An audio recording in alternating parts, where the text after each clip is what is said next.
ನಮಸ್ಕಾರ ವೀಕ್ಷಕರೇ. ಇವತ್ತು ಒಂದು ಮಾಹಿತಿ ಕೊಡ್ಲಿಕ್ಕೆ ಬಂದಿದ್ದೆ. ಇದು ಚಿಕೋರಿ ಅಂತ ಕಾಫಿ ಬರೆಸ್ತಾರೆ. ಈ ಯೂಶಲಿ ಅಂಗಡಿಗಳಿಗೆ ಹೋದರೆ ಕಾಫಿ ಅಂದಾಗ ಕಾಫಿಗೆ ಚಿಕೋರಿ ಹಾಕಬೇಕಾ ಬೇಡವಾ ಅಂತ ಕೇಳ್ತಾರೆ, ಇಲ್ಲ ಪ್ಯೂರ್ ಕಾಫಿ ಅಂತ ಹೇಳ್ತಾರೆ. ಬಟ್ ಯೂಶಲಿ ನಾವೇನು ಮಾಡ್ತೀವಿ, ಸ್ವಲ್ಪ ಚಿಕೋರಿ ಹಾಕಿ. ಬಟ್ ಚಿಕೋರಿ ಅಂದರೆ ಏನು? ಸುಮಾರು ಜನ ಅನ್ಕೋತಾರೆ ಚಿಕೋರಿ ಅಂದರೆ ಹುಣಸೆ ಬೀಜ ಅಂತಾರೆ, ಇನ್ನು ಕೆಲವರು ಕಾಫಿ ಬೇರು ಅನ್ಕೋತಾರೆ. ಚಿಕೋರಿ ಅಂದ್ರೆ ಅದೇ ಬೇರೆ ಒಂದು ಗಿಡ. ಅದು ಸಾಧಾರಣವಾಗಿ ನಿಮಗೆ ಗುಜರಾತ್, ಉತ್ತರ ಪ್ರದೇಶ ಈ ಕಡೆ ಬೆಳೀತಾರೆ ಅದನ್ನು. ಅದರದೊಂದು ರೂಟ್. ಆ ರೂಟನ್ನು ತೊಳೆದು ಒಣಗಿಸಿ ಹುರಿದು ಪುಡಿ ಮಾಡತ್ತಾರೆ. ಅದು ನೋಡಲಿಕ್ಕೆ ನಿಮ್ಗೆ ಸೇಮ್ ಕಾಫಿ ಪೌಡರ್ ಇದ್ದಂಗೆ ಇರುತ್ತೆ.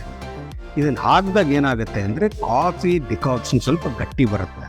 ಗಟ್ಟಿ ಬಂದಾಗ ನಿಮಗೇನು ಅನಿಸುತ್ತೆ, ಸ್ಟ್ರಾಂಗಾಗಿ ಬಂತು. ಸ್ಟ್ರಾಂಗನ್ನು ಸ್ವಲ್ಪ ಕಲ್ಲರ್ ಕೊಡೋದ್ರಿಂದ ನಿಮಗೆ ಕಾಫಿ ಸ್ಟ್ರಾಂಗ್ ಆಗಿದೆ, ಕಲ್ಲರ್ ಚೆನ್ನಾಗಿದೆ ಅಂತ ನಾವು ಸ್ವಾದಿಸ್ತೀವಿ. ಎಲ್ಲ ಕಾಫಿಗೂ ಚಿಕೋರಿ ಹಾಕ್ತಾರ? ಇಲ್ಲ.